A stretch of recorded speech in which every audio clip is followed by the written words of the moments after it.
নমস্কার, সম্পাস গ্রিন কিচেনে আপনাদের সবাইকে স্বাগত। আজ আমি আপনাদের জন্য নিয়ে এসেছি একেবারে ইউনিক একটি পোলাওয়ের রেসিপি, সাবুর পোলাও। যে কোনো উপোস কিংবা একাদশীর দিনে এই রকম সুন্দর করে কিন্তু পোলাও তৈরি করে আপনারা খেতেই পারেন, তাতে কোনো অসুবিধা হয় না।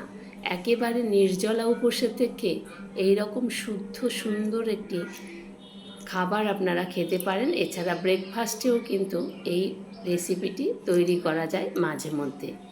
বন্ধুদের কাছে অনুরোধ, সম্পূর্ণ ভিডিওটি দেখবেন, লাইক কমেন্ট শেয়ার করবেন।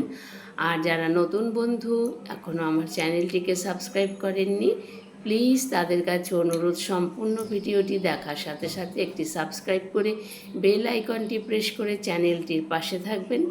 চ্যানেলটি একেবারেই নতুন, দেখুন কত সুন্দর পোলাও হয়েছে। আপনারাও তৈরি করবেন। ভালো থাকবেন, ধন্যবাদ।